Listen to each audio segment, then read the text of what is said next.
السلام علیکم جی، کیا حال چال ہے آپ سب لوگوں کے؟ آئی ہوپ سب ٹھیک ٹھاک ہوں گے، بہت خوش ہوں گے۔ بھائی آج کے ایپیسوڈ پر کہ آپ لوگوں کو مزہ نہ آئے نا تو پیسے واپس۔ میں کہتی ہوں رائٹر نے کمال کر دیا، must appreciate her on Instagram, it matters a lot. چلیں بغیر ٹائم ویسٹ کیے اسٹارٹ کرتے ہیں۔ آج موسم پہلے سے زیادہ ٹھنڈا محسوس ہو رہا تھا۔ سورج کے ساتھ ٹھنڈی ہوائیں جو جلد کو چھوتیں تو جسم میں ایک سنسنی سی دوڑنے لگتی۔ سورج کی کرنیں ہمیشہ کی طرح آج بھی ہر طرف بکھری ہوئی تھیں، لیکن آج ان کرنوں میں گرمائش نہیں تھی، وہ نرم، دھیمی اور ٹھنڈی تھیں۔ لوگ گرم کپڑے اور ہاتھوں میں دستانے پہنے اپنے کاموں کی طرف نکل پڑے تھے۔ سڑک پر چلتے ہوئے کچھ لوگوں کے ہاتھوں میں چائے کا کپ تھا تو کچھ کے ہاتھوں میں کافی کا۔ گرم چائے کا جب پہلا گھونٹ حلق سے نیچے اترتا ہے تو جسم میں ایک راحت، ایک سکون کا احساس ہوتا ہے، یوں جیسے اس چائے کے ایک گھونٹ نے ہماری زندگی کی ساری تھکن، بے سکونی کسی جادو کی طرح غائب کر دی ہو۔ So true. آج کا موسم بہت ہی خوبصورت اور روح کو چھو جانے والا تھا۔ کچھ لوگ اپنی دکانوں کے باہر کرسی رکھے آنکھیں موندے فضا میں موجود ٹھنڈک کو محسوس کر رہے تھے۔ باہر کے سرد موسم کے مقابلے میں اگر ہم ہسپتال میں داخل ہوں تو گرم ہوا کی ایک لہر چہرے کو چھو کر گزرتی۔ ہسپتال میں آج پہلے کی طرح شور نہیں تھا، وہ خاموش اور سنسان تھا، نہ جانے کیوں۔ عائشہ ہسپتال کے کمرے میں موجود تھی۔ کمرے کی فضا میں نہ سرد پن تھا اور نہ ہی گرمائش، اس میں اداسی اور بے بسی تھی۔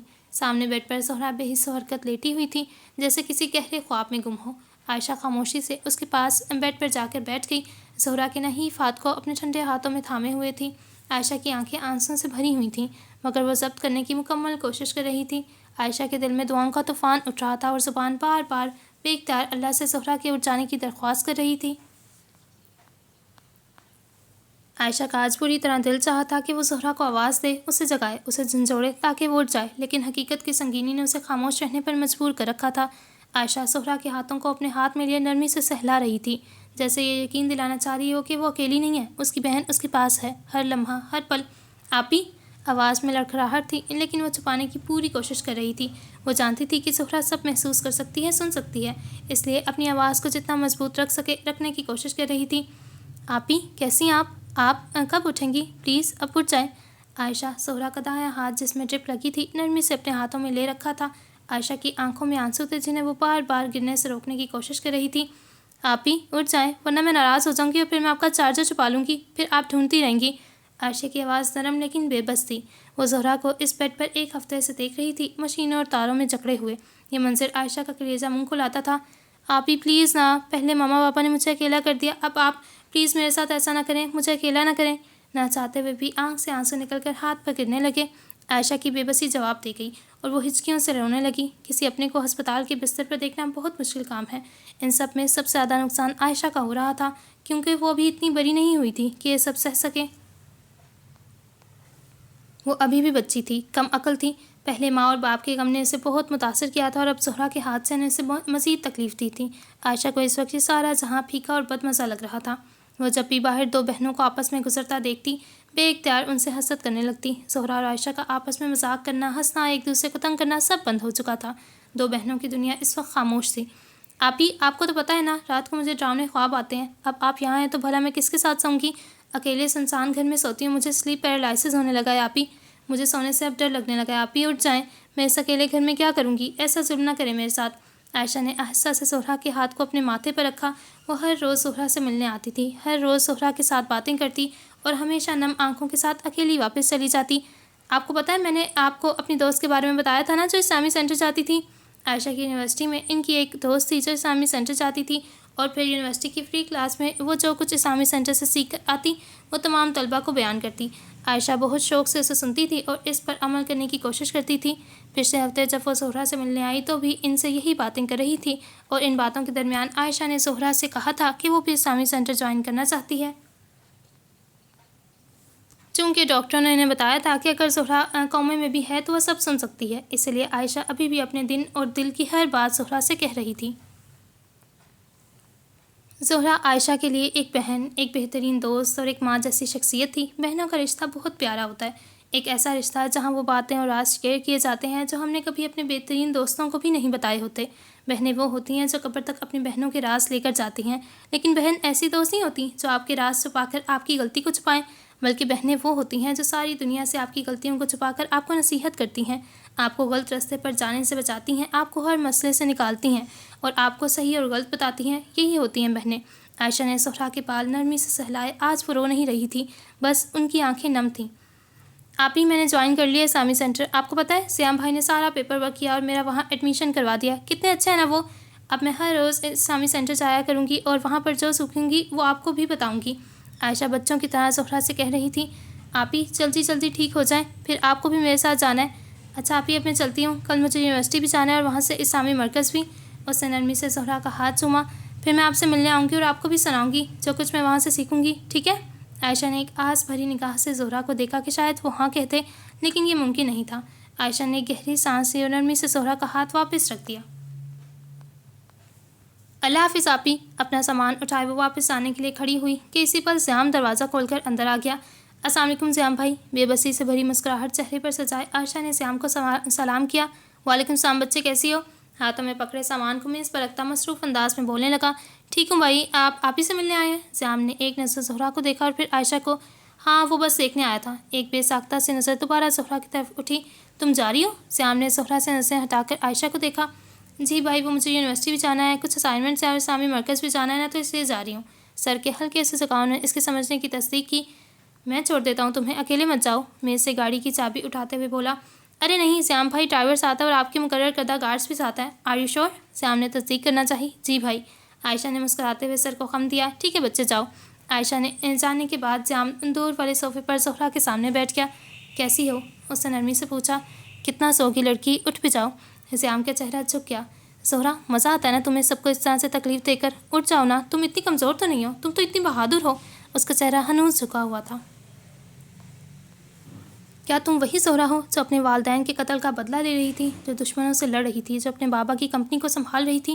نہیں، تم وہ نہیں ہو. تم اتنی کمزور نہیں ہو. تم وہ ہو جس کی جان کتنی بار خطرے میں تھی لیکن تم نے ہار نہیں مانی.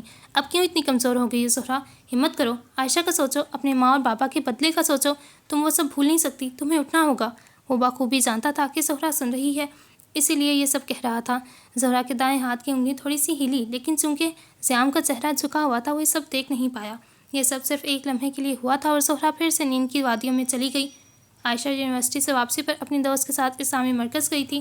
اس کی دوست نے اسے عبایا پہننے کو کہا تھا اور وہ زہرا کی الماری سے عبایا پہن کر آ بھی گئی تھی. وہ بہت زیادہ نروس تھی. انہوں نے قرآن بچپن میں پڑھا تھا، ان کی ماں نے انہیں قرآن پڑھایا تھا، لیکن قرآن کو صرف پڑھنا نہیں ہوتا بلکہ سمجھنا ہوتا ہے. اس کی دوست اور عائشہ ایک بڑے سے ہال کے اندر چلی گئیں.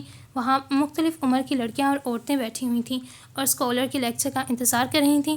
رابعہ، اس کی دوست، اسے پہلے ہی بتا چکی تھی کہ یہ لیکچر نئے طلباء کے لیے ہیں جنہوں نے نیا داخلہ کروایا ہے، لیکن چونکہ عائشہ نروس تھی اس لیے رابعہ بھی اس کے ساتھ آ گئی تھی تاکہ وہ نروس محسوس نہ کرے. سب عورتیں اور بچیاں اپنی اپنی جگہوں پر بیٹھ گئیں. رابعہ اور عائشہ بھی انہی کے ساتھ بیٹھ گئیں اور اسکالر کا لیکچر شروع ہو گیا. لیکچر کا مکمل متن. اسکالر. بسم اللہ الرحمن الرحیم. السلام علیکم ورحمۃ اللہ وبرکاتہ. سب سے پہلے میں اللہ کا شکر ادا کرتی ہوں کہ اس نے ہمیں اس محفل میں جمع ہونے کا موقع دیا. میں جانتی ہوں کہ ہم میں سے اکثر افراد کو اپنے دین کے بارے میں بہت سے سوالات ہوتے ہیں اور کچھ لوگ اسے سمجھنے میں مشکل محسوس کرتے ہیں.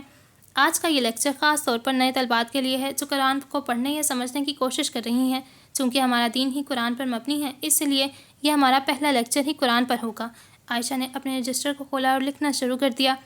آج ہم قرآن کی حقیقت کو سمجھنے کی کوشش کریں گے اور اس بات پر غور کریں گے کہ قرآن کو پڑھنا صرف ایک عادت نہیں بلکہ ایک عمل ہے جو ہماری زندگیوں کو بدل سکتا ہے. ایک پل کو رکی، لمبا سانس لیا اور پھر بولنے لگیں. قرآن کی اہمیت.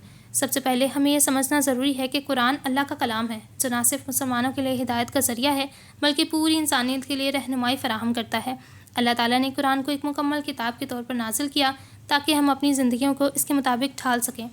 قرآن کا پیغام نہ صرف مذہبی اصولوں تک محدود ہے بلکہ اس میں زندگی کے ہر پہلو پر رہنمائی موجود ہے. اللہ تعالیٰ نے قرآن میں نہ صرف عبادات کے بارے میں بتایا بلکہ ہمیں اخلاقی اصول، معاشرتی تعلقات، خاندان کے حقوق، کاروبار کے آداب اور حتیٰ کہ ماحول کے تحفظ کے بارے میں بھی ہدایت دی ہے. قرآن کو سمجھنا. قرآن کو صرف پڑھنا نہیں بلکہ سمجھنا بھی ضروری ہے. لیکن اللہ تعالیٰ نے قرآن کو عربی زبان میں نازل کیا، لیکن اس کی ہدایات کو سمجھنے کے لیے ہمیں اس کی تفسیر کی طرف بھی رجوع کرنا ضروری ہے. بہت ساری آیات ایسی ہیں جنہیں ہم صرف زبان کے طور پر پڑھتے ہیں، لیکن جب تک ہم ان آیات کے معنی پر غور نہیں کرتے ہم ان کے حقیقی پیغام تک نہیں پہنچ سکتے. اللہ تعالیٰ نے قرآن کو ایک کتاب ہدایت بنایا ہے، لیکن اس ہدایت کو پانے کے لیے ہمیں قرآن کے معنی میں غور و فکر کرنا پڑے گا. مثلاً سورہ فاتحہ میں اللہ سے ہماری دعا ہے کہ وہ ہمیں صراط مستقیم کی ہدایت دے. یہ صرف الفاظ نہیں ہیں بلکہ ایک گہرے مطلب کی طرف اشارہ کرتے ہیں. ہمیں اپنے دل و دماغ کو کھول کر اس دعا کے حقیقی مفہوم کو سمجھنا ہے۔ آج کے دور میں ہم میں سے بیشتر افراد قرآن کو ایک مذہبی کتاب کے طور پر پڑھتے ہیں، لیکن اس کا مقصد صرف عبادات تک محدود نہیں ہے۔ قرآن ایک رہنمائی ہے جو ہر مسلمان کو اپنی زندگی کے ہر پہلو میں رہنمائی فراہم کرتا ہے۔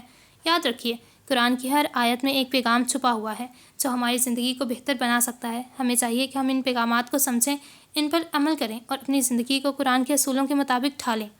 قرآن کا ترجمہ اور تفسیر جتنا ضروری ہے قرآن کو پڑھنا، اتنا ہی ضروری ہے اس کا ترجمہ اور تفسیر سمجھنا۔ ہمارے معاشرتی اور ذاتی مسائل کا حل قرآن میں موجود ہے، لیکن اگر ہم اس کے ترجمے یا تفسیر سے واقف نہیں ہوں گے تو ہم ان مسائل کا حل نہیں نکال پائیں گے۔ لہٰذا میری درخواست ہے کہ آپ تمام خواتین قرآن کے ترجمے اور تفسیر کو ضرور پڑھیں۔ قرآن کے ترجمے اور تفسیر سے آپ کو یہ سمجھنے میں مدد ملے گی کہ اللہ کیا چاہتا ہے اور ہمیں کس طرح کی اپنی زندگی گزارنی ہے۔ قرآن کی تعلیمات پر عمل کرنا۔ آخر میں قرآن کی تعلیمات پر عمل کرنا انتہائی ضروری ہے۔ قرآن میں جتنی بھی ہدایات ہیں وہ صرف کتابوں تک محدود نہیں، بلکہ ہماری روزمرہ کی زندگی میں ان کا اطلاق ہونا چاہیے۔ اگر ہم قرآن کو اپنی زندگی کا حصہ بناتے ہیں اور اس کی ہدایات پر عمل کرتے ہیں تو ہماری زندگی میں سکون اور کامیابی آئے گی۔ یہ نہ صرف ہمارا فرض ہے کہ ہم قرآن کو پڑھیں اور سمجھیں، بلکہ اس پر عمل کرنا بھی ہماری ذمہ داری ہے۔ اس کے بغیر ہم اللہ کے حکم کو پورا نہیں کر پائیں گے۔ آج کا یہ لیکچر صرف ایک آغاز ہے۔ اس سے پہلے کہ آپ قرآن کو سمجھنے کی کوشش کریں، آپ کو اس بات کا یقین ہونا چاہیے کہ اللہ کا کلام کبھی بے اثر نہیں ہوتا۔ قرآن ہمیشہ آپ کو اپنی ہدایت دے گا، لیکن اس ہدایت کو پانے کے لیے ہمیں اس کا مطالعہ، تفسیر اور عمل کرنا ہوگا۔ اللہ تعالیٰ ہمیں قرآن کی حقیقی سمجھ اور اس پر عمل کرنے کی توفیق دے، آمین۔ جزاک اللہ خیر۔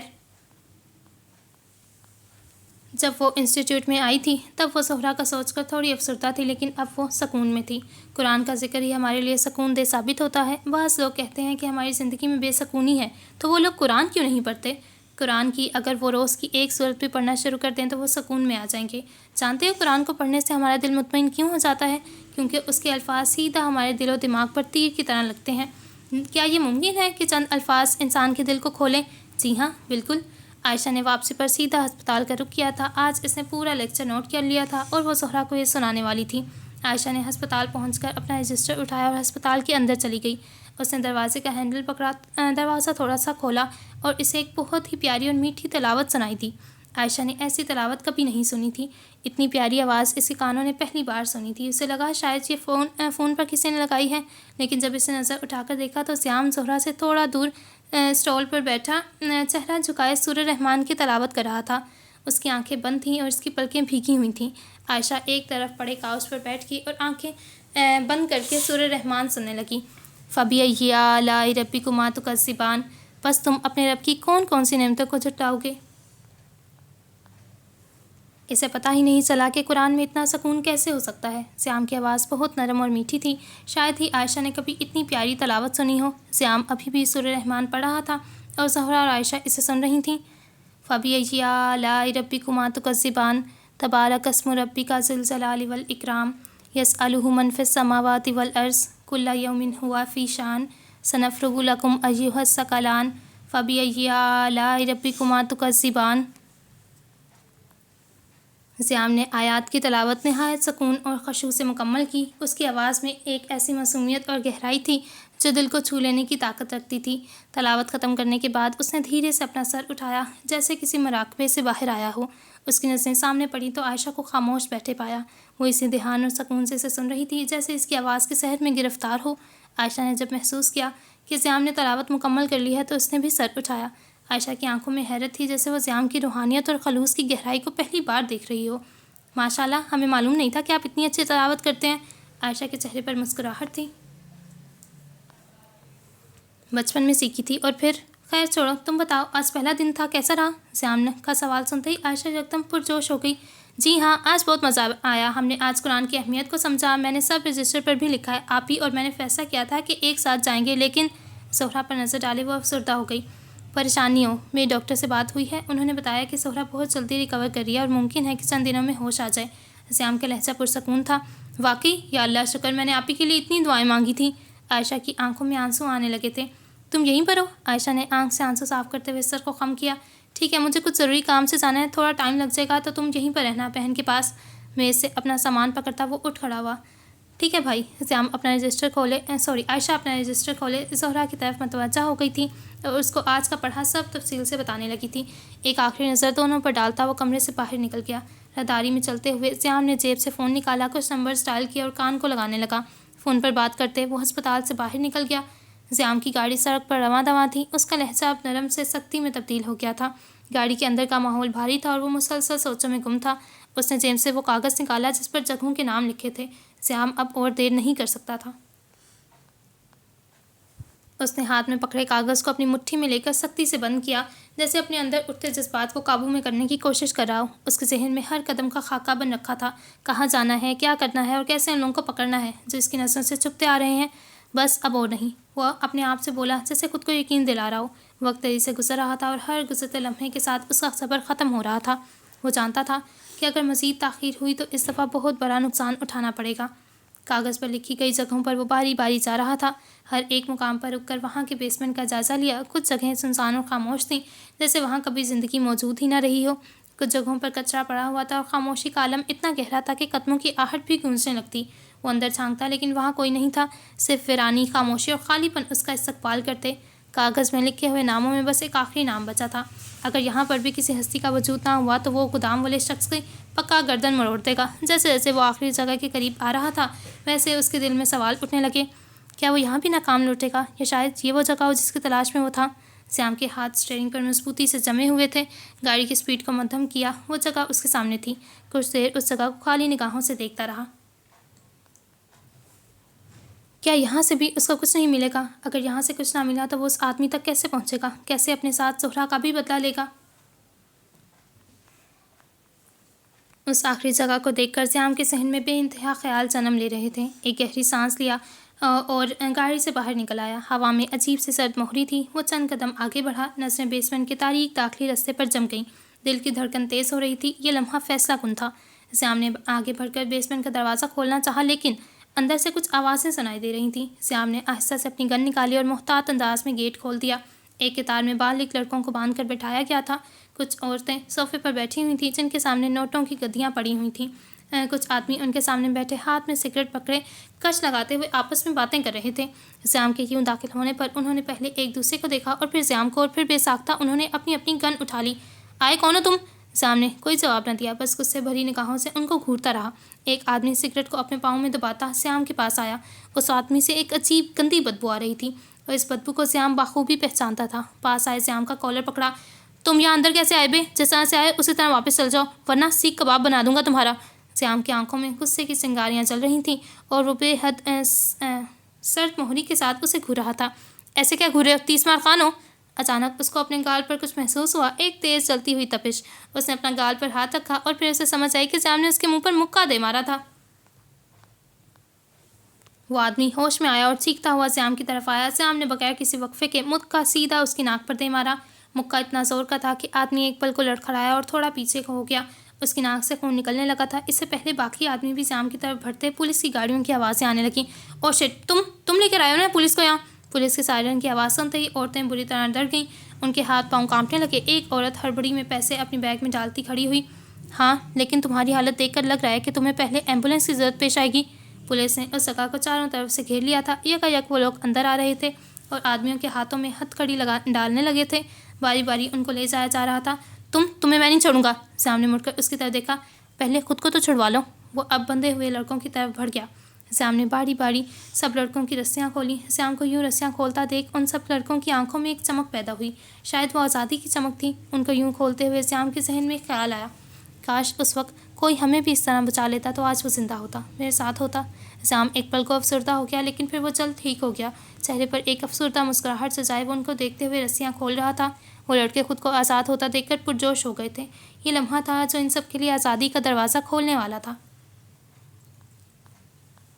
جلدی کرو, ہمیں یہاں سے نکلنا ہوگا. ضیام نے ان سب لڑکوں کو احتیاط سے پولیس کی گاڑی میں بٹھایا. وہ لڑکے ہنس رہے تھے, مسکرا رہے تھے.